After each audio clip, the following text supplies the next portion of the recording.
عليكم ورحمة الله وبركاته.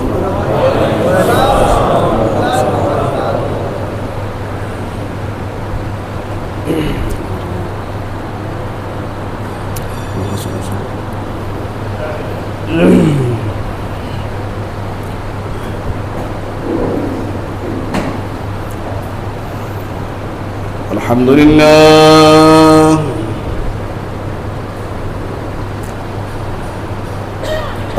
لله نحمده ونستعينه ونستغفره ونعوذ بالله من شرور أنفسنا ومن سيئات أعمالنا. من يهد الله فلا مضل له ومن يضلل فلا هادي له. ونشهد أن لا إله إلا الله وحده لا شريك له. ونشهد أن سيدنا وسندنا وقدوتنا وأسوتنا وطبيبنا وحبيبنا ومولانا محمدا عبده ورسوله الذي أرسله بالحق بشيرا ونذيرا وداعيا إلى الله بإذنه وسراجا منيرا. أما بعد فقد قال الله تعالى في كلامه المجيد وفرقانه الحميد. أعوذ بالله من الشيطان الرجيم. بسم الله الرحمن الرحيم. فإنها لا تعمى الأبصار ولكن تعمى القلوب التي في الصدور. وقال الله تعالى في آية أخرى كريمة ليشهدوا منافع لهم. وقال رسول الله صلى الله عليه وسلم أما علمت أن الحج يهدم ما قبله أو كما قال عليه الصلاة والسلام. আলহামদুলিল্লাহ, আমরা সবাই বলছি আলহামদুলিল্লাহ।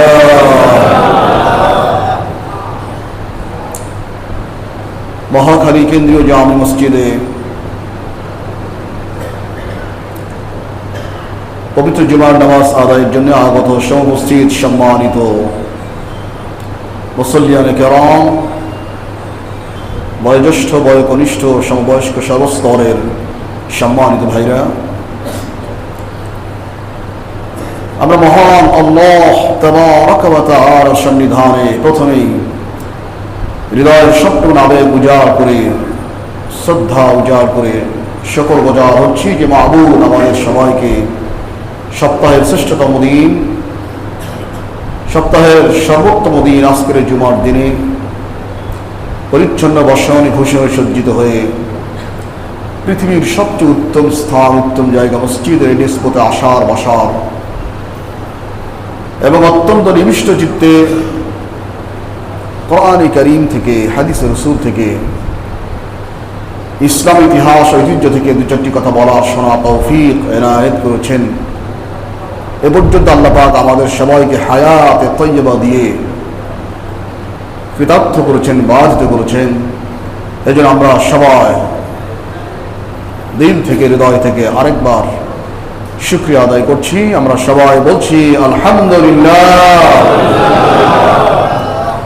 অসংখ্য অগণিত দরুদ এবং সালাম নিবেদন করছি আকায়ে নামদার তাজদার মদিনা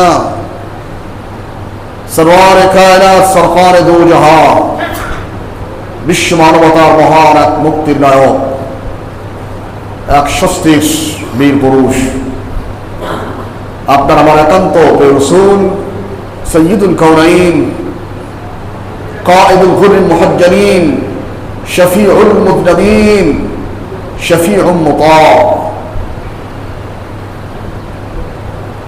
জনাব মুহাম্মদ রাসূলুল্লাহ সাল্লাল্লাহু আলাইহি ওয়াসাল্লামের শানে নিবেদন করছি হৃদয় থেকে একরাশ দরুদ এবং সালাম। অত্যন্ত মহব্বতে আমরা আরেকবার উচ্চারণ করছি সাল্লাল্লাহু আলাইহি ওয়াসাল্লাম। সম্মানিত হাজিরিন, আমি আপনাদের সামনে কোরআন কারীম থেকে দুই জায়গা থেকে দুইখানে আয়াতের অংশ বিশেষ তেলাওয়াত করেছি, এখানে হাদিস শরীফ তেলাওয়াত করেছি। এর উপরই ইনশাআল্লাহ দু চারটি কথা বলেই আমরা শেষ করব। সম্মানিত ভাইরা, আলহামদুলিল্লাহ, পৃথিবীতে মানুষ অনেকগুলো সফর করে থাকে। জীবন চলার কারণে, জীবনের প্রয়োজনকে পূরণ করার জন্যে, অথবা আল্লাহ পাকের সৃষ্টি লীলা দেখার জন্যে বিভিন্ন প্রয়োজনে মানুষ সফর করে থাকে, ট্রাভেলিং করে থাকে, মানুষ ট্যুরে যায়। আল্লাহ পাক এই কথাটা বেশ কয়েকবার বিভিন্নভাবে বিভিন্ন কারণে উল্লেখ করেছেন যে কুল হে রাসূল বলে দাও সিরু ফিল আরদ, তোমরা আমার বিশাল এই জমিনে পৃথিবীতে বিচরণ করো, ভ্রমণ করো, ট্রাভেল করো। তাহলে ফানজুরু কাইফা কানা আকিবাতুল মুফসিদিন, এবং ভালো করে খেয়াল করো যে তোমাদের পূর্বে যারা দুনিয়াতে আসছিল, যারা ফিতনা ফাসাদ সৃষ্টিকারী ছিল, সন্ত্রাসী ছিল, লুটেরা ছিল, মিথ্যাবাদী ছিল, তাদের পরিণাম কেমন হয়েছে একটু ঘুরে ফিরে দেখো। দেখো আজকে যারা সম্পদের মালিক হয়ে মানুষকে হে এবং তুচ্ছ তাচ্ছিল্য করে থাকো,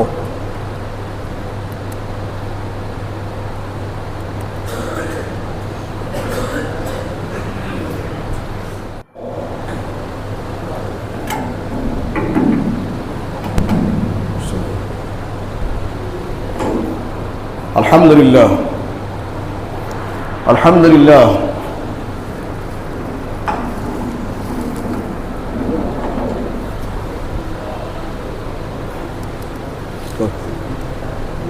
আলহামদুলিল্লাহ।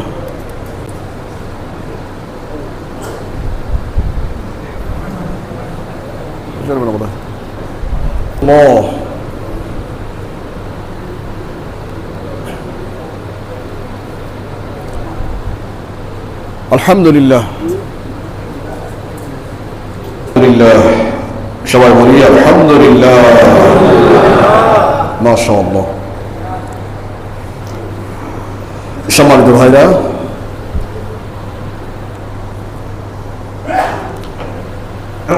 বলছিলাম যে আল্লাহ পাক আমাদের কোরআন কারীমে বিভিন্ন জায়গায় বিভিন্ন উপমা দিয়ে বলেছেন যে আমার জমিনে তোমরা বিচরণ করো, ভ্রমণ করো। ফানজুরু, ভালো করে খেয়াল করো, কাইফা কানা আকিবাতুল মুফসিদিন কাইফা কানা আকিবাতুল মুকাদ্দিমিন।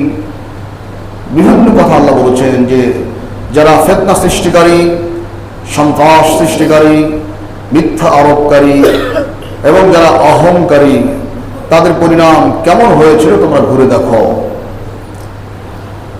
অনেক সম্পদের মালিক যারা, তাদের জন্য দৃষ্টান্ত হচ্ছে কারূন। অনেক সম্পদের মালিক ছিল কারূন, এবং মূসা আলাইহিস সালামের অত্যন্ত রিলেটিভ ছিলেন, খুব কাছের ছিলেন, আপন ফুফাতো ভাই অথবা চাচাতো ভাই ছিলেন কারূন।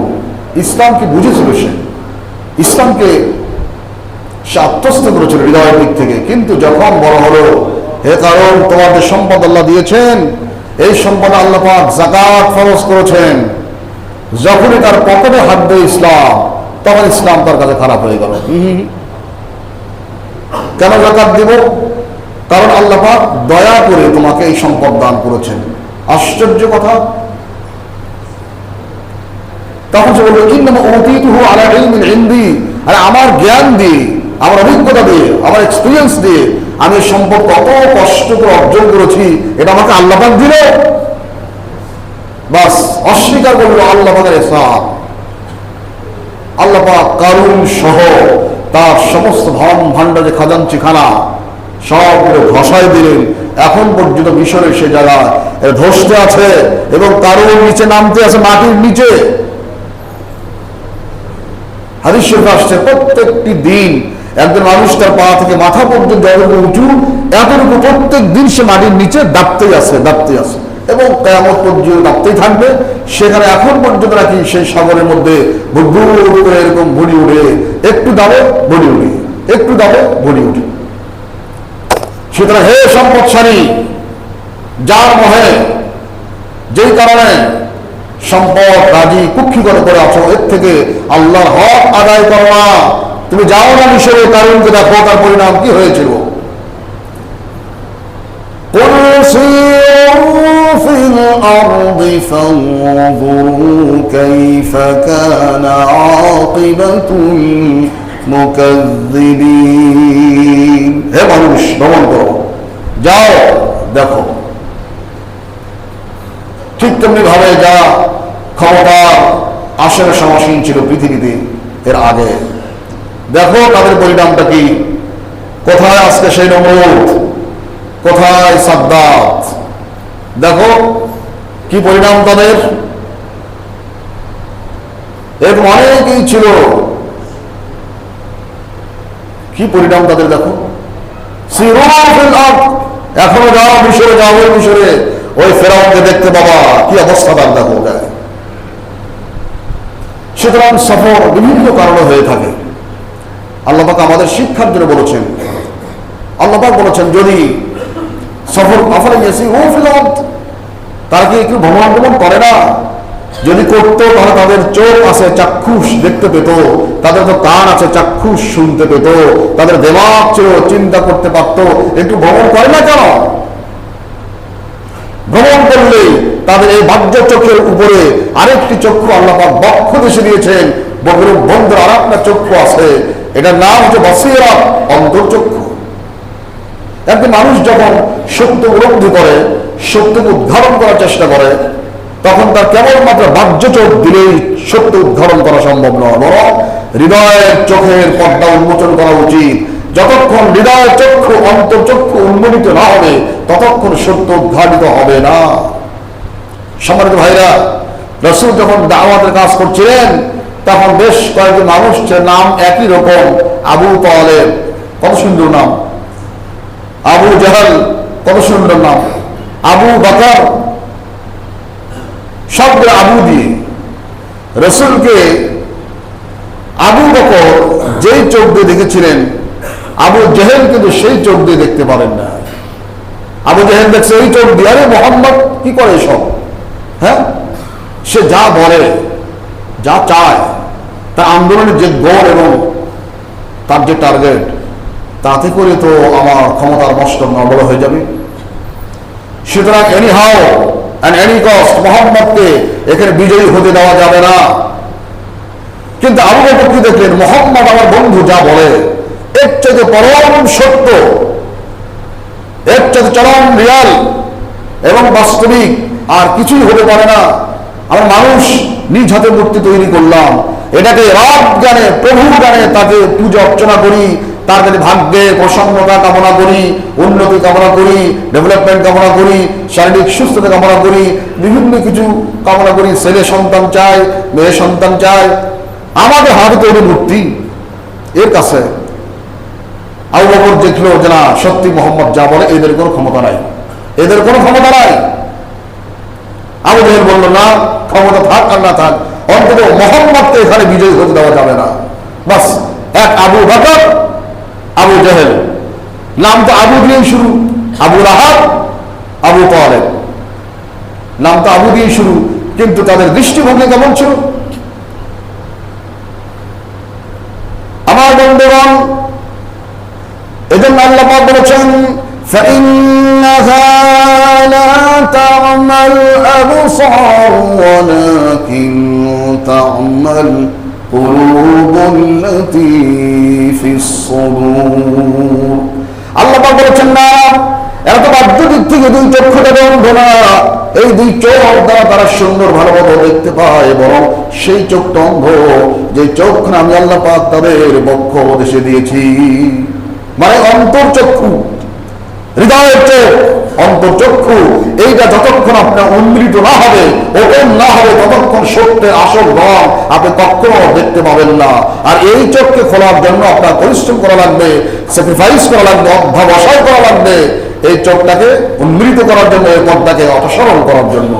সম্মানিত ভাইরা, সফর আলহামদুলিল্লাহ, আল্লাহ পাকের অসংখ্য শকর এবং আপনাদের প্রতি কৃতজ্ঞতা।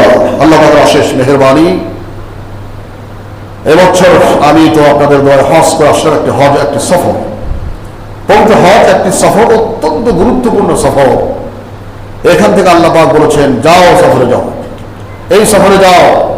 হজ বিশ্বের মধ্যে মুসলমানদের গর্বিত হওয়া উচিত। এইরকম বিশ্বব্যাপী সকল, এবার প্রায় 172টি দেশ থেকে প্রায় 17 লক্ষ হাজী সাহেব, 12টি হাজী সাহেব আসছিলেন, আরো সব মিলায় ধরেন 20 লাখ প্লাস লোক ছিলেন। 172টি দেশ থেকে হাজী আসছিলেন। এমন কোন ফাংশন নেই পৃথিবীতে যে এইরকম প্রায় 200 দেশ থেকে লোক এক জায়গায় আসে। সবার টার্গেট, সবার গোল এক, অভিন্ন আল্লাহ পাকের সন্তুষ্ট অর্জনের জন্যই তারা আসছেন।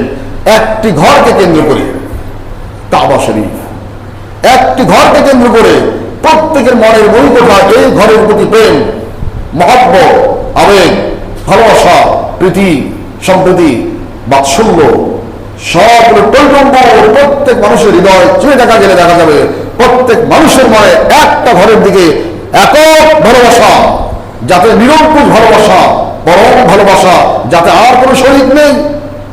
সবাই সেই ঘরে চতুর্দিকে তাওয়াফ করার কাবে যে আল্লাহ তোমার ক্ষমা প্রাপ্তির জন্য তোমার ঘরে এসেছি, তুমি দাওয়াত দিয়েছিলে, ওয়াজ্জিল ফিন্নাস বিল হজ, তোমার খলিল ইব্রাহিম আলাইহিস সালাম দ্বারা যে দাওয়াত করেছিল, আল্লাহ আমি সেই দাওয়াত গ্রহণ করে আমি তোমার কাছে আসছি। লাব্বাইক আল্লাহুম্মা লাব্বাইক, লাব্বাইক লা শারীকা লাক লাব্বাইক, ইন্নাল হামদা ওয়ান নি'মাতা লাকা ওয়াল মুলক লা শারীকা লাক।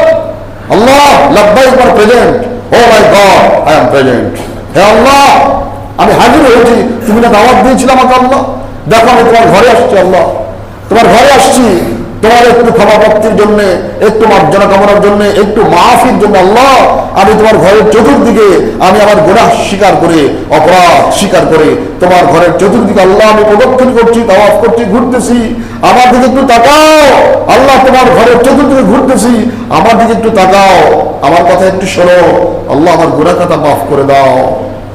এইরকম যখন মানুষ ঘুরে, সম্মানিত ভাইরা, এই পৃথিবীতে কোন সন্তান যখন অবাধ্য হয়ে যায়, বাপ মা তাকে বাড়ির থেকে বের করে দিয়েছে, যাও এখানে তোমার জায়গা নাই, যাও। কিছুক্ষণ পর অথবা কয়েকদিন পর সেই সন্তান আবার এসে যদি আব্বা মার আশপাশে খালি ঘোরাঘুরি করে, আর আব্বা মা জানতে পারে, আহারে যদি মা আমি ভুল করেছি আমাকে মাফ করে দাও, আর করবো না, মা আব্বা আমি ভুল করেছি আমাকে ক্ষমা করো, আর করবো না, আমি ভুল বুঝতে পেরেছি, যদি এই কথা বলে আব্বা আমার চতুর্দিকে খালি চক্রাকার ঘুরতেই থাকে, মা আমাকে ক্ষমা করো, আমি ভুল করেছি, মা আর করবো না, আব্বা আমি ভুল করেছি, আব্বা আমাকে ক্ষমা করো। পৃথিবীতে এমন কোন নিষ্ঠুর নির্মম আব্বা মা আছে ওই সন্তানকে ক্ষমা না করে পারে? ঠিক আছে বাবা, মারও চোখে পানি, আব্বারও চোখে পানি, সন্তানের চোখেও পানি, বাস সব পানিকে একাকার করে সন্তানকে আবার বুকে যাবে, বাবা তোর জন্য আমার মধ্যে ঘুম হয় নাই? মা বলে, বাবা তুই কাল থেকে গেছিস, বিশ্বাস কর কাল থেকে তোর জন্য আমি এক মুঠো ভাত রস অন্ন গ্রহণ করি না। এত মায়া। যদি একজন মানুষের জন্য, একজন সন্তানের জন্য তার আব্বা আম্মার মনে আল্লাহ পাক এত দয়া, এত মায়া সৃষ্টি করে দিতে পারেন, তাহলে রাসূল বলেছেন সহিহ বুখারীতে, আল্লাহ পাক যখন দয়া সৃষ্টি করেন, রহমত দয়া সৃষ্টি করেন, এই দয়াকে সৃষ্টি করে আল্লাহ পাক টোটাল 100 ভাগে বিভক্ত করলেন দয়াটাকে। কত ভাগে ভাই? 100 ভাগ বিভক্ত করলেন করে আল্লাহ পাক 99 ভাগ 99 মানে 99 ভাগ দয়া আল্লাহ পাক নিজের কাছে রেখে দিলেন। এই দয়া আমার কাছে থাকবে। আর একটা ভাগ থাকলো, এই এক ভাগ সমস্ত পৃথিবীর সকল মানব মণ্ডলী, প্রাণী, পশু, এমনকি রাসূল বলেছেন তোমাদের দেখো একটা ঘোড়া যখন তার শাবককে দুধ পান করায়, বাচ্চাটা আসে যখন দুধ পান করে আস্তে করে তার পায়ের খুঁটটা একটু ফাঁক করে উঁচু করে দেয়। কেন জানো? সেই মা ঘোড়া জানে আমার পায়ের শক্ত খুর আমার বাচ্চাকে লাগলে সে কষ্ট পাবে, এই জন্য আস্তে করে পাটা একটু জাগায় দেয়, দুধ খায়। এই দয়া কে দিল? ওই 100 ভাগে 1 ভাগ থেকে যতটুকু দয়া এই মা ঘোড়া পেয়েছিল, ওই দয়ার কারণে বাচ্চার জন্য তার এই দয়া সৃষ্টি হয়েছে। একটা মুরগি 1 মাস প্রায় ডিমে তা দিয়ে যখন বাচ্চা বের করে, প্রচন্ড ক্ষুধার্ত মা মুরগি যখন তার সামনে বাচ্চা হয়ে গেল, একটু খাবার তার মালিক দিল, তখন ওই মা মুরগি টুক টুক টুক টুক টুক করে খায়, কিন্তু একটা খাবার নিতে গেলে না বাচ্চাকে বলে বাবা এখানে আসো খাবার আছে খাও। মা কি অভুক্ত সন্তানের জন্য টক টক করে এই যে দিচ্ছে, মা খাচ্ছে না, এই দয়া খেয়ে দিয়েছে। ওই যে এক ভাগের কোটি কোটি কোটি ভাগের একটু পাওয়ার কারণে বাচ্চার প্রতি মায়ের এই দরদ। সুতরাং বন্ধুগণ, 1 ভাগ দয়া থেকে সামান্য একটু বলার কারণে একটা ঘোড়া যদি তার সন্তানকে এত মায়া করতে পারে, একটা মুরগি মা যদি বাচ্চার জন্য এত মায়া থাকতে পারে, তাহলে যে আল্লাহ পাকের কাছে 1 ভাগ 2 ভাগ না 99 ভাগ দয়া মা যে আল্লাহ পাক নিজের কাছে রেখে দিয়েছেন, ওই আল্লাহর ঘরে যায় যখন কোনো বান্দা তার ঘরের চতুর্দিকে প্রদক্ষিণ করতে থাকে, ঘুরতে থাকে, ওই আল্লাহ পাক সেই বান্দাকে মাফ না করে পারে নাকি? আহা, সে তাওয়াফ, সে আল্লাহর ঘর বর্তমান। নবীজি বলেছেন আল্লাহ পাক ইন্নাল্লাহ তাবারাকা ওয়া তাআলা ইয়ানজিলু আলা বাইতিল্লাহিল আযীম ফি কুল্লি ইয়াওমিন 20 ওয়া 100 রাহমা। আল্লাহ পাক প্রত্যেক দিন সকাল বেলায় আল্লাহ পাক তার ঘরের উপরে 120 খানা রহমত নাজিল করেন। কয়টা ভাই? 120। তার মধ্যে 120টার মধ্যে 60টা রহমত পান কেবলমাত্র যারা তাওয়াফ করেন, তারাই 60টা পেয়ে যায়। আর যারা তাওয়াফ করতে কাহিল হয়ে যায়, অবসাদগ্রস্ত হয়ে যায়, টায়ার্ড হয়ে যায়, যদি একটু নামাজ পড়ে, এরকম আল্লাহু আকবার 2 রাকাত 4 রাকাত নামাজ পড়ে, নফল নামাজ যদি পড়ে, তাহলে নামাজ পড়ার কারণে আল্লাহ পাক ওই নামাজি ব্যক্তিকে ওই 60-এর মধ্যে, ওই 120-এর মধ্যে 60টা গেল, আবার 40টা দিল যে নামাজ আদায় করে তাকে। কটা গেল? 100। এখন যেই ব্যক্তি তাওয়াফও করতেছে না, নামাজও পড়তেছে না, একটু বসে রেস্ট করবে, যদি বসে বসে আল্লাহর ঘরের দিকে আবেগ দিয়ে তাকিয়ে থাকে, আল্লাহর ঘরের দিকে তাকিয়ে থাকার কারণে আল্লাহ পাক ওই বান্দার আমলনামায় আরো 20টি সওয়াব দান করবে। শুধু এমন একটি ঘর যেখানে তাওয়াফ করলে 60, নামাজ পড়লে 40, কিচ্ছু না করে তাকায় দেখে, তাও আল্লাহ পাক তাকে 20টা রহমত দান করবেন। সুবহানাল্লাহ। এই সেই প্রথম ঘর। এই ঘরে এই যে আল্লাহ ডাক দিয়েছেন ভাই, আল্লাহ পাকের ডাক যদি কারো কর্ণকুহরে না আসে, কোটি কোটি টাকার সম্পদের মালিক থাকলেও আল্লাহ পাকের ঘরে যাইতে পারবে না। এটা টাকার ব্যাপার না, এটা হলো গান হওয়ার ব্যাপার, মঞ্জুর হওয়ার ব্যাপার। অনেক মানুষ আছে ছিলেন, চলে গেছেন, অনেক টাকার মালিক, হজ করতে করতে শেষ। হজ আর দুনিয়ার সব দেশ ঘুরলো, সৌদি আরব অনেকবার গেছে, কিন্তু হজ করার সুযোগ তাদের হয় নাই, কারণ আল্লাহ পাক ওই রূহের জগতে যে দাওয়াত করেছিলেন সে দাওয়াতটা তার কানে আসে না। আহা, হতভাগ্য নাফরমান। সম্মানিত ভাইরা, এই একটি সফর। কাবা শরীফের ইতিহাস আমরা জানি, এটি হচ্ছে প্রথম ঘর, আল্লাহর প্রথম ঘর, প্রথম ঘর। আল্লাহ পাক বলেছেন, ইন্না আউওয়ালা বাইতিন উযিআ লিন-নাসি লাল্লাযী বিবাক্কাতা মুবারাকান ওয়া হুদাল লিল-আলামিন।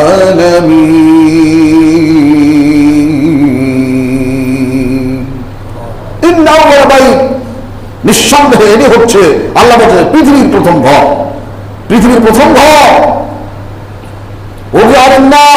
বিশ্ব মানবতার জন্য এটাকে স্থাপন করা হয়েছে লাল্লাযী বিবাক্কা, যে ঘরটা স্থাপিত হয়েছে বাক্কায়। বাক্কা, এই আয়াত আল্লাহ পাক বাক্কা বললেন। মক্কা শরীফের এই যে কাবা শরীফ, মক্কা, এর দুটা নাম, একটা হলো মাক্কা আর একটা হলো বাক্কা। দুই নাম কোরআনে উল্লেখিত আছে, দুই নাম কোরআনে উল্লেখিত আছে। এক শহরের দুই নাম কোরআনে, কোন কোন নবীর দুই নাম কোরআনে, যেমন ইয়াকুব আলাইহিস সালাম এক নাম, আর একটা নাম ইসরাইল। এজন্য বনি ইসরাইল বলা হয়, তার সন্তান, তার বংশধরদেরকে বনি ইসরাইল বলা হয়।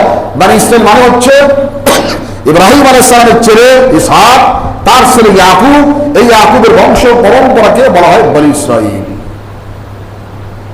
অনেক দেশের নাম অনেকগুলো আছে, অনেক দেশের নাম, একটা দেশের নাম চারটা নাম আছে, যেমন ইংল্যান্ড, ব্রিটেন, বিলেত, তারপরে কি যুক্তরাজ্য। এক দেশের চার নাম। আমাদের পাশেই তেমন নাকি ইন্ডিয়া, ভারত, হিন্দ, বাস এক দেশের নাম কয়টা? মিশর, ইজিপ্ট।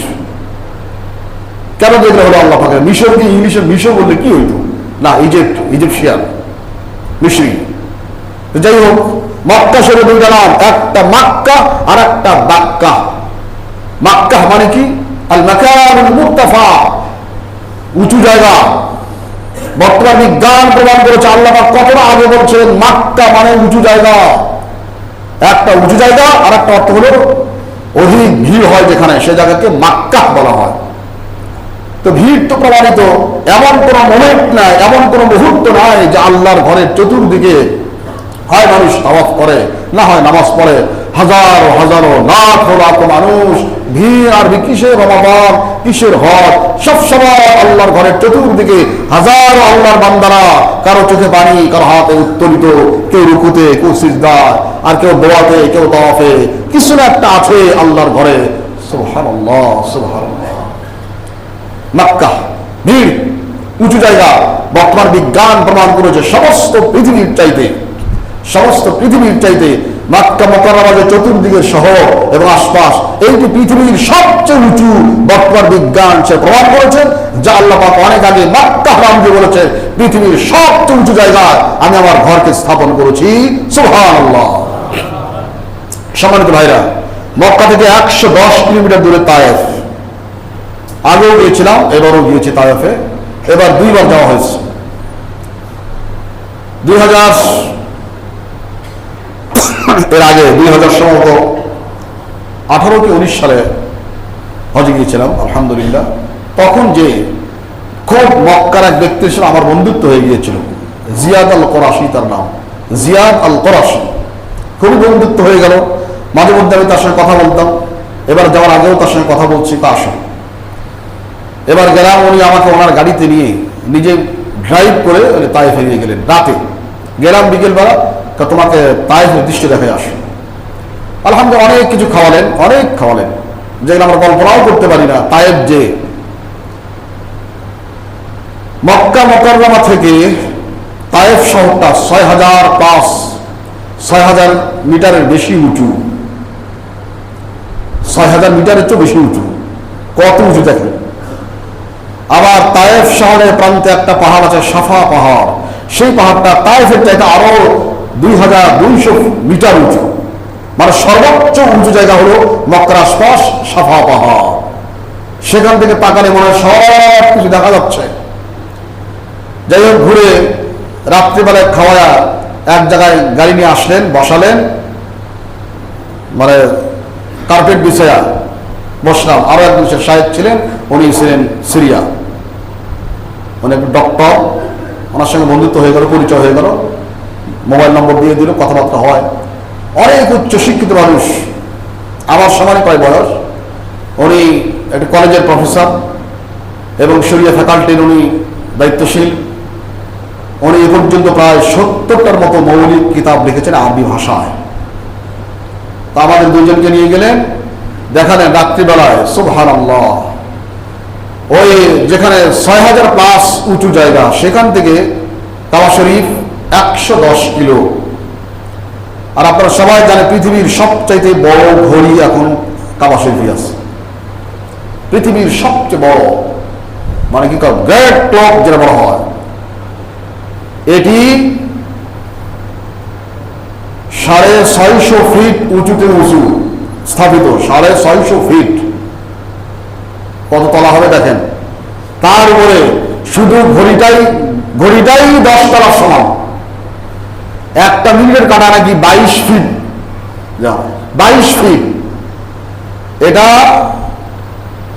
12 কিলোমিটার দূর থেকে টাইম নির্ণয় করা যায়, আর 19 কিলোমিটার দূর থেকে ঘড়িটা বোঝা যায় স্পষ্ট।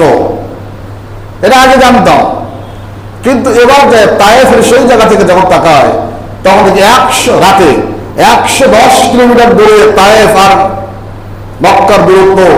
রাত্রিবেলায় সব নিচু, ওই উঁচু থেকে 110 কিলোমিটার দূর থেকে মক্কার সেই ঘড়িটা ওখান থেকেও দেখা যায়।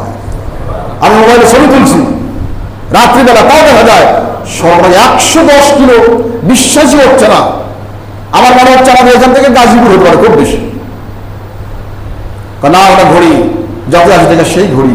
কি একটা জিনিস, পৃথিবীতে এর বিকল্প না এই ঘড়ি।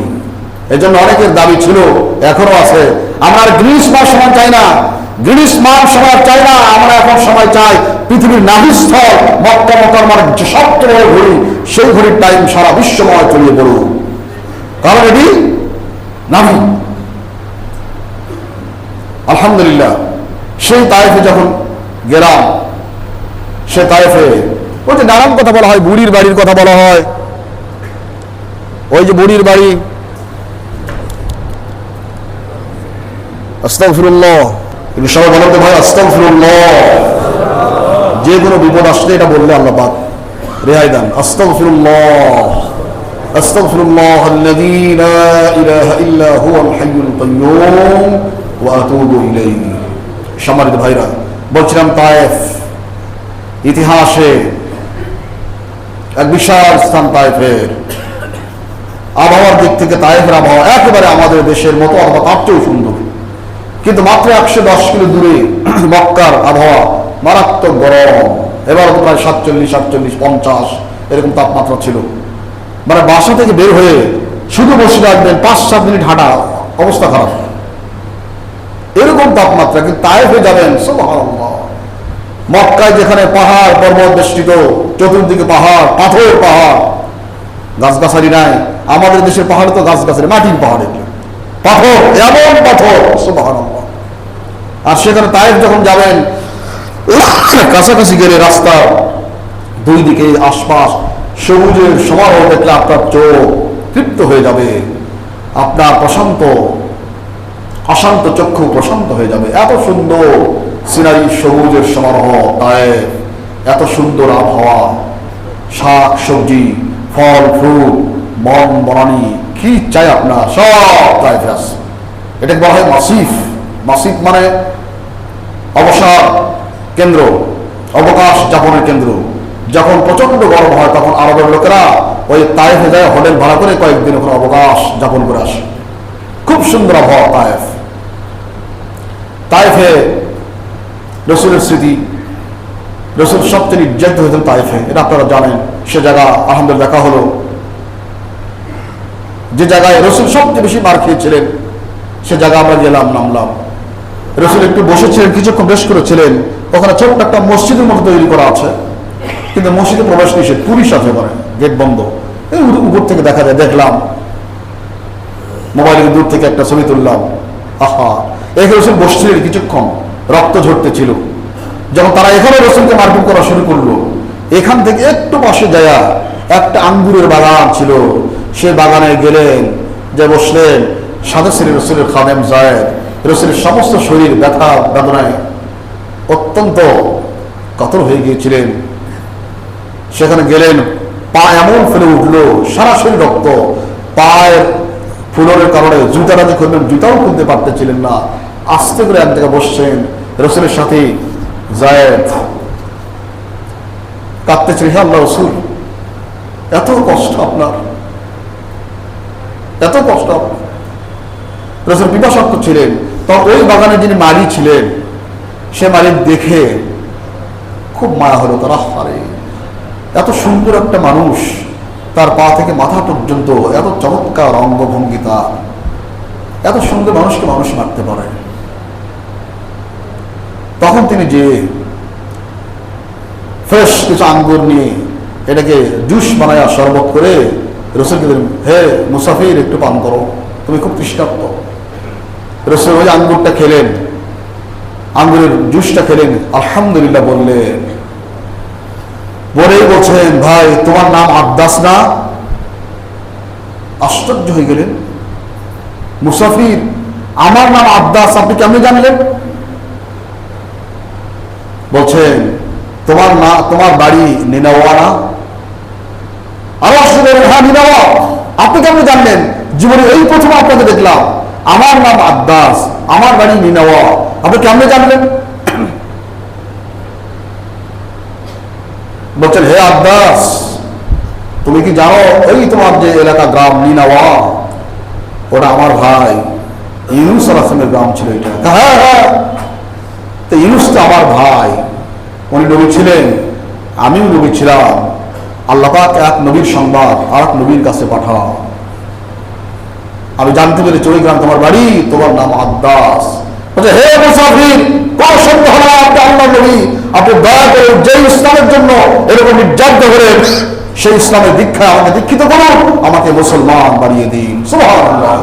এই তাই প্রথম মুসলিম আব্বাস তার নাম। ওই আঙ্গুরের বাগান ওই জায়গায় এখনো আছে, এবং সে আব্বাস রসুল যেখানে বসে ওই জুসটা পান করেছিলেন, সেখানে একটা ছোট্ট মসজিদ তৈরি করা আছে, সেই মসজিদের নাম লেখা আছে মসজিদ আব্বাস। আমরা সেখানে গেলাম, সুবহানাল্লাহ। সেই জায়গা এখনো সেখানে বাগান আছে, সবজির বাগান আছে, বিভিন্ন গাছ, ফল ফ্রুট আছে, কিন্তু আঙ্গুর দেখলাম না অবশ্য। অনেক ফ্রুট আছে, আনার আছে, তারপরে আরো যে ওই যে সম্মান একটা ফল আছে, ওটা দেখলাম ভিতরে জায়গা। সেই জায়গা যেখানে রসুল সাল্লাল্লাহু আলাইহি ওয়াসাল্লাম জুসকে বলছিলেন, তোমার নাম আব্বাস, তোমার বাড়ি নিনাওয়া। সম্মানিত ভাইরা, এই স্মৃতিগুলো দেখলে যদি একটু ঈমান থাকে, ঈমান তরতাজা হয়। কুল সিরু ফিল আরদ, আমার জমিন ভ্রমণ করে দেখো। আজকে সেই তায়েফবাসী, আজকে সেই মক্কায় এসে, মদিনায় এসে রসুলের কবর জিয়ারত করে, রসুলের রওজা জিয়ারত করে যখন চোখের পানি ফেলে, কেমন লাগে দৃশ্যটা। হে তায়েফবাসী, আহা দুর্ভোগ তোমাদের জন্য। হে মক্কাবাসী, যে নিয়ামত আল্লাহ পাক তোমাদের দিয়েছিলেন, তোমরা সেই নিয়ামত রাখতে পারলে না। রসুলের জন্ম হলো মক্কায়, রসুলের কবর, রসুলের রওজা সেখানে হওয়া উচিত ছিল না, বরং মক্কা থেকে 425 কিলোমিটার দূর সেই মদিনা মুনাওয়ারায় রসুলের আজকে রওজা হয়ে গেল। হে মক্কাবাসী, দুনিয়া যতদিন পর্যন্ত থাকবে, এই জন্য দুনিয়ার মুসলমান তোমাকে ব্লেম করবে, তোমার রসুলকে আশ্রয় দিতে পারো না।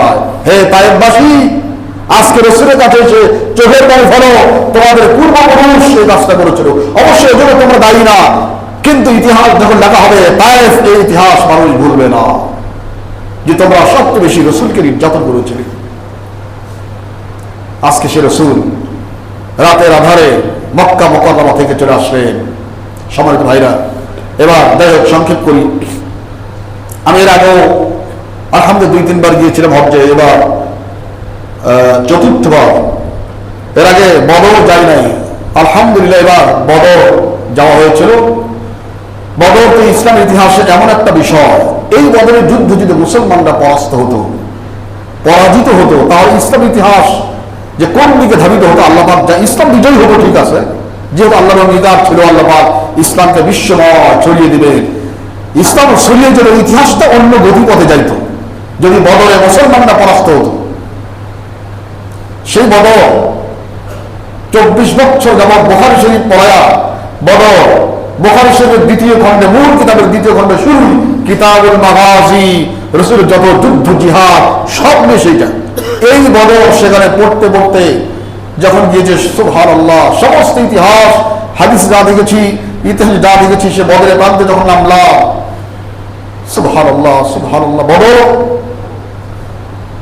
আল্লাহ পাক বলছেন স্মরণ করো, ইদ আনতুম বিল উদওয়াতিদ দুনিয়া ওয়া হুম বিল উদওয়াতিল কুসওয়া ওয়া রাকবুল আসফালা মিনকুম। হে রাসূল, স্মরণ করো সেই সময়ের কথা যখন বদরের যুদ্ধের দিন আসছিল, আবু জেহেল আগেই আসছিল, এসে আবু জেহেল গোটা মাঠটা প্রদক্ষিণ করছে, কোথায় আমরা আমাদের তাবু স্থাপন করবো, কোথায় দেখি। একটু নিচু ভূমি ছিল, সেখানে কয়েকটা কূপ ছিল, পানির কূপ। আবু জেহেল বললো এখানে থাকো, মুহাম্মদকে আমরা ভাতে মারবো, পানিতে মারবো, ওরা পানি দেবো না, এই পানির সব এলাকা আমরা থাকবো, কূপগুলো দখল করো। রাসূল পরে গেলেন, যা দেখেন ভালো জায়গা দখল করছে, আর মুসলমানের জন্য জায়গাটা উঁচু জায়গা, বালির বিস্তীর্ণ বালি, এখানে চড়াই জায়গা, যুদ্ধ করবে কেমনে, ঘোড়ার পা বেঁধে যায়, মানুষ চলতে পারে না, একটু বাতাস উঠলে ধুলির মানে বালির ঝড়, চোখ মুখ একদম বন্ধ হয়ে যায়। কি করি আল্লাহ, আল্লাহ এটা কি করি। বদর যুদ্ধ নিয়ে অনেক ইতিহাস। সম্মানিত ভাইরা, রাসূল কিন্তু বদরের যুদ্ধ করতে বের হন না। ইতিহাসটা একটু টাচ করি আপনাদের। রাসূল কিন্তু বদরের যুদ্ধে আবু জেহেল বাহিনীর সঙ্গে মুখোমুখি হওয়ার জন্য আসলে মদিনা থেকে বের হন না। সহিহ মুসলিমে আসছে, আল্লাহ পাক রাসূলকে জানালেন, হে রাসূল, কিছু লোক রেডি করো। কেন? মদিনা আক্রমণ করার জন্য আবু জেহেলের নির্দেশক্রমে আবু সুফিয়ানের নেতৃত্বে 30 জন লোক গেছে শাম। শাম আগে বৃহৎ একটা এলাকা শাম ছিল, যখন আসলে ভারতবর্ষ ছিল এক সময়, একটা শাম ছিল। শাম মানে কি? বর্তমান ইসরায়েল, জর্ডান, ফিলিস্তিন, গোটা সিরিয়া, মিশরের বেশিরভাগ, এরপর সৌদি আরবের কিছু অংশ নিয়ে বৃহৎ একটা এলাকা ছিল, নাম ছিল শাম। এখন শামের সিরিয়া বলা হয় শামের মধ্যে, আর হাদিস কোরআনে শাম বলতে বোঝায় বাইতুল মুকাদ্দাস, ফিলিস্তিন। শাম মানে বাইতুল মুকাদ্দাস। তা আল্লাহ পাক বলে, হে রাসূল, আবু সুফিয়ানের নেতৃত্বে একটা দল গেছে শামে অস্ত্র কিনতে, আধুনিক অস্ত্র শস্ত্র কিনবে। এই অস্ত্র তারা মক্কায় নিয়ে যাবে, ওই অস্ত্র দিয়ে মদিনাকে ধ্বংস করার জন্য তারা চেষ্টা করতেছে। সুতরাং হে রাসূল, কয়েকজন লোক নিয়ে যাও, যাও, আবু সুফিয়ান আসতেছে, অস্ত্র কিনে আসতেছে, ওদের অ্যাটাক করো, সমস্ত অস্ত্র কেড়ে নাও, যাও। বাস, আল্লাহ কতজন আছে তারা? আল্লাহ বলেন তারা মাত্র 30 জন। আবু সুফিয়ানের সাথে কতজন আছে? 30 জন। রাসূল বলছেন, হে সাহাবায়ে কেরাম, আল্লাহ পাক আমাকে জানালেন আবু জেহেলের বাহিনী, আবু সুফিয়ানের বাহিনী আসতেছে অস্ত্র শস্ত্র কিনে আমাদের আক্রমণ করার জন্য। আল্লাহ বলছেন তাদেরকে প্রতিহত করো, অস্ত্রগুলো সিজ করে দাও। তোমরা কারা কারা রাজি আছো? চলো, গেলে ইনশাআল্লাহ তোমরা গনিমত পাবা, তাদের মাল সম্পদ যা পাবা নিজের হবে, আমরা আমাদের মদিনাকে আরো প্রোটেক্ট করতে পারবো। চলো যাই। ইচ্ছে ইচ্ছে, খুশি খুশি, বাধ্য করা হয় নাই, কারণ যুদ্ধ করা মাত্র 30 জন লোক। এই হাত তুলতে তুলতে হয়ে গেল 313 অথবা 15। বাস, চলো, 313 অথবা 15 জন লোক নিয়ে রওনা করলেন। কাকে ধরার জন্য ভাই? কার বাহিনী? আবু সুফিয়ান। আবু জেহেল তো মক্কায়, রাসূল গেছেন। আর আবু সুফিয়ান তো কম জ্ঞানী লোক ছিলেন না, তদানীন্তন মক্কা। আবু জেহেলের পরেই তার অবস্থা। আবু সুফিয়ান, আবু সুফিয়ানের ছেলে মুআবিয়া, তার ছেলে ইয়াজিদ। যাই হোক, আবু সুফিয়ান দেখলো আমরা তো মদিনার কাছ দিয়ে যাচ্ছি, বলা যায় না মুহাম্মদ আবার আমাদের কিছু ধাওয়া করছে কিনা। কয়েকটা লোক পাঠালেন, দেখো তো মুহাম্মদের লোকজন আমাদের ফলো করতেছে কিনা। বাস, কয়েকজন লোক ঘোড়া দিয়ে বাড়ালেন। তখন তারা বদর পাহাড়ের জায়গায় আসছে, সেখানে একটা কুয়া আছে, পানি স্বচ্ছ কুয়ো। সেখানে দেখলেন কয়েকটা খেজুরের বিচি, টাটকা বিচি। তারা দেখলেন কিরকম মানুষের মেধাবান অঞ্চলে, দেখেন তারা খেজুরটা হাতে নিয়ে দেখ, আরে হ্যাঁ দেখি থামার ইয়াসরিব, এটা ইয়াসরিবের খেজুর। ইয়াসরিব মানে মদিনা, মদিনার খেজুর। মদিনার খেজুর মানে মুহাম্মদের লোক এখানে আসছে, সব মাস আমাদের তো ফলো করতেছে। যে বলে বস, এই দেখেন আবু সুফিয়ান দেখলো ঠিকই তাহলে মদিনার খেজুর, এই খেজুরের নিচে মদিনা ছাড়া কোথাও হবে না। বুঝা গেল মুহাম্মদ আমাদের ফলো করতেছে, চলো অন্যদিকে। একেবারে আর এক রাস্তা নিয়ে লোহিত সাগরের পার দিয়ে সে চলে গেল। আর তিনি লোক আবু জেহেলের কাছে, বস যদি আমাদের রক্ষা করতে চান, অস্ত্র শস্ত্র জনবল রক্ষা করতে চান, দ্রুত আপনি আমাদের রক্ষা করেন, মোহাম্মদ আমাদের কিছু দাবা করছে। দমদম গিফারি এক লোককে দিয়ে পাঠালেন মক্কায়, সে দ্রুত ঘোড়া নিয়ে চলে গেল। আবু জেহেল যখন থেকে সর্বনাশ, আমাদের লোকদের আক্রমণ করছে মোহাম্মদ, তাড়াতাড়ি সর্বোচ্চ মানের অস্ত্র নিয়ে তদানীন্তন সুপার পাওয়ার আবু জাহিল্লা লোকজন নিয়ে সে রেডি হয়ে রওনা করলো 1000+ লোক নিয়ে। কিন্তু ইতিমধ্যে আবু সুফিয়ান আর এক রাস্তা দিয়ে চলে গেছে। আসছে আবু জেহেল, রসুল জানেন না আবু জেহেল আসতেছে। যখন বদরের কাছাকাছি গেলেন, এক বৃদ্ধ লোককে রসুল পেলেন। বলছে, বাবা শুনেন তো, আশপাশ কোনো লোক আছে নাকি, কোনো বাহিনী? তো বলে বলছে, আমি উত্তর দিতে পারি, তবে আমার প্রশ্নের উত্তর দেওয়া লাগবে। আমি একটা প্রশ্ন করবো। হ্যাঁ দিব, তবে আমারটা আগে বলেন, এখানে কোনো লোক আছে, কোনো বাহিনীর লোক আছে? বুড়া বললেন, আছে।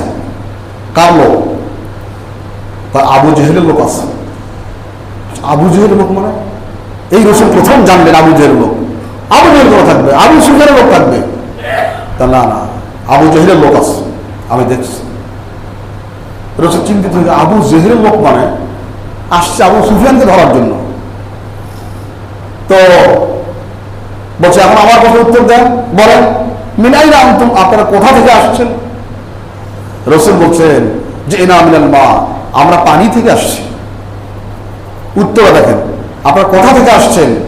রসুল বুঝে নিয়েছেন আপনাদের সৃষ্টিকোণ থেকে, আমরা পানি থেকে সৃষ্টি, পানি থেকে আসছি। এটা হলো আরবি তাওরিয়া বলা হয়, মানে মিনিংটা ঠিক রেখে ভাষা অন্যরকম হতে পারে, এটা জায়েজ। বুড়া তো পানি থেকে আসছি, কথা তো ঠিকই। চলে গেলেন। এবার দুইজন যুবককে ধরা হলো, নিয়ে আসা হলো। এই এখানে কারো লোক আছে, কোনো বাহিনী? যে আছে। কার বাহিনী? আবু জেহেলের। আরে আবু জেহেল কেন থাকবে? যাই হোক, প্রমাণিত হলো আবু জেহেলের লোক আসছে।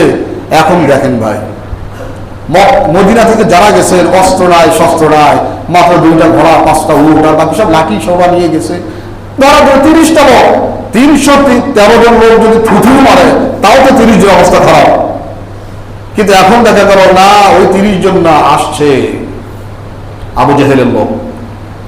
জানা গেল 1000-এর বেশি লোক, আধুনিক অস্ত্রে শস্ত্রে সজ্জিত, তদানীন্তন সুপার পাওয়ার আবু জেহেল। আর আমরা নিরস্ত, যুদ্ধের প্রস্তুতি নিয়ে আসি না। রসুল যখন যুদ্ধ আল্লাহ করতেই বলতেছে, সাহাবায়ে কেরামকে ডাকলেন 313 জন, তার মধ্যে মাত্র 86 জন মুহাজির। 86 জন মুহাজির মানে কি? যারা মক্কা থেকে হিজরত করে আসছে। বাসা নাই, বাড়ি নাই, আত্মীয় নাই, পরিজন নাই, টাকা নাই, পয়সা নাই, সহায় নাই, সম্বল নাই, কিচ্ছু নাই। আল্লাহর দ্বীনকে স্বাধীন করে তারা মক্কা থেকে চলে আসছে শুধু জানটা নিয়ে। এরা 86 জন, এদের হারাবার কিচ্ছু নাই। রসুল যখন জিহাদের কথা বলেন, তার হাত তারা, জি ইয়া রাসূলুল্লাহ, আপনি যুদ্ধ শুরু করুন, আমরা আপনার সাথে আছি। কিন্তু 86 জনের বাদে যে বাকি সব আনসার, মদিনার লোক, তারা চুপচাপ। রসুল চিন্তিত হয়ে গেলেন, আরে আনসাররা সংখ্যায় বেশি, এদের টাকা পয়সা আছে, এদের সম্পদ আছে, এদের ঘোড়া গাড়ি আছে, আত্মীয় স্বজন আছে এখানে, তারা কোনো কথা বলে না, যুদ্ধ হয় জানে। রসুল বারবার বলছিলেন, তোমাকে যুদ্ধ করতে প্রস্তুত? আল্লাহ নির্দেশ করছেন। মুহাজিরা বলে, জি ইয়া রাসূলুল্লাহ, আপনি নেমে যান, আমরা আসি। আনসাররা চুপচাপ। রসুল মহা চিন্তায় পড়ে গেলেন, আনসাররা না চাইলে যুদ্ধ তো হবে না। রসুল যখন 3বার বললেন, তখন আনসারীরা ছিলেন বাম দিকে, মুহাজির ছিল ডান দিকে, এরা খালি লাফালাফি করে। রসুল তাকাচ্ছেন এদিকে। রসুল আশা করতেছেন আনসারদের মধ্যে কেউ একজন কিছু কথা বলুক। যখন বারবার রসুল বলছিলেন, তখন এখানে ফাকামা মিকদাদ ইবনে আসওয়াদ, এক সাহাবী, তরুণ সাহাবী মিকদাদ দাঁড়ান, ইয়া রাসূলুল্লাহ, সম্ভবত আপনি আশা করছেন যে আনসাররা কিছু বলুক? জি, আমি চাই আনসাররা কিছু বলুক। বলছে, হে আল্লাহর রাসূল, আমি আনসারদের পক্ষ থেকে বলছি, আমাদের কোনো সম্মান ছিল না, মর্যাদা ছিল না, আমরা নিজ হাতে মূর্তি তৈরি করে এটাকে প্রভু গান করতাম। আপনার কল্যাণে আল্লাহ পাক আমাদের সম্মান দিয়েছেন, মর্যাদা দিয়েছেন, আল্লাহকে চিনতে পেরেছে। হে রাসূল, আমি আনসারদের পক্ষে বলছি, আপনি রওনা করুন, আপনি যেখানে ইচ্ছে রওনা করুন, সমস্ত আনসার আপনার পিছনে পিপিলিকার মতো লাইন ধরে সেখানে যাবে। হে আল্লাহ রাসূল, আপনি আমাদের প্রত্যেকের পকেটে হাত দিন, প্রত্যেকের ব্যাগে হাত দিন, যতটুকু টাকা পয়সা সোনা রূপা পান সবগুলো গ্রহণ করুন, আপনি ইসলামের জন্য যা লাগে নেন, আর যতটুকু আমাদের ফেরত দিবেন সেটা আমাদের প্রতি আপনার ইহসান বলে গণ্য করব। হে রাসূল, বর্তমান তদানীন্তন পৃথিবীর সবচেয়ে গভীর সমুদ্রের নাম ছিল বারকুল গিমাত, বর্তমান মারিয়ানা ট্রেঞ্চ, প্রশান্ত মহাসাগরের সবচেয়ে গভীর জায়গা ওটা, তখন ছিল বারকুল গিমাত ইয়েমেন সাগরের। হে রাসূল, যদি আপনি আমাদের বলেন তোমরা কোনো কথা না বলে বারকুল গিমাতে লাফ দাও, একজন আনসারও কোনো কথা বলবে না, আপনার কথায় সবাই এক দৌড়ে সে বারকুল গিমাতে নিজের জীবনকে সরিয়ে দেবে, লাফ দিবে সেখানে।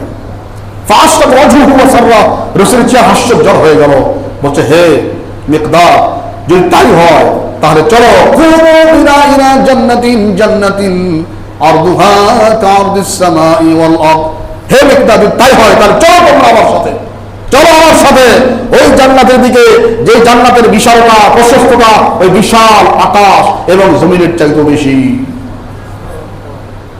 তখন এক সাহাবী, ওয়াকান উমাইর ইবনুল হামাম ওয়াকান ইয়াকুলুত তামার, এক সাহাবী উমাইর ইবনে হামাম তার নাম, উনি খেজুর খাচ্ছিলেন, শুকনা খেজুর।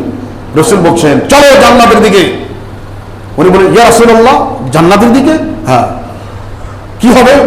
এই জিহাদে শরীক হলে আল্লাহ পাক তোমাদের মাফ করবেন, তোমাদের জান্নাত দান করবেন। সর্বনাশ, যে জান্নাতের জন্য সব সাল্লাম, এই জিহাদে শরীক হলে জান্নাত কাহা? তখন তিনি বলেন, বাহ বাহ, আমরা যে বাহ বাহ বলি এটা আরবিতে বাহ বাহ থেকে নকল করা, চমৎকার কথা। মা আযমাহু ওয়া মা আহসানাহু, হে রাসূল কত বড় কথা বলেছেন, কত উত্তম কথা বলেছেন, এই জিহাদে গেলেই জান্নাত, কাহা জান্নাত।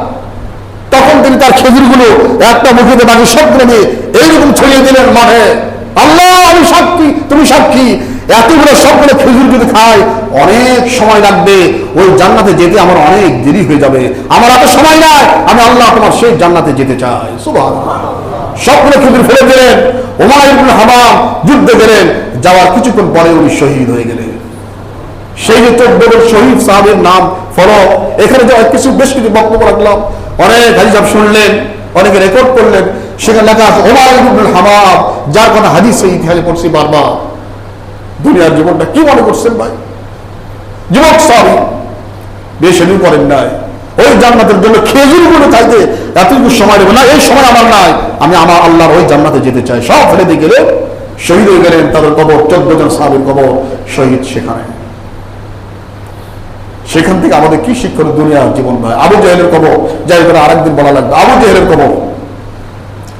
তো সম্মানিত ভাইরা, আসুন না আমরা যতটুকু ইসলাম জানি ভাই, ওই সাহাবীদের ত্যাগের কাছে আমরা নিজেকে কল্পনা করলে নিজেকে মাঝে মধ্যে মুনাফিক মনে হয়। কি করছি ইসলামের জন্য? আমরা কি করছি ইসলামের জন্য? আসুন না ভাই, এসব কাহিনী থেকে আমরা জীবনের জন্য শিক্ষা গ্রহণ করে আমরাও যেন ইসলামের জন্য ত্যাগ স্বীকার করতে পারি। আল্লাহ পাক আমাদের সবাইকে মেহেরবানি করে সে তৌফিক নসিব করুন, বলি আমিন সুম্মা আমিন। ওয়া আখিরু দাওয়ানা আলহামদুলিল্লাহি রাব্বিল আলামিন। আসসালামু আলাইকুম ওয়া রাহমাতুল্লাহি ওয়া বারাকাতুহু।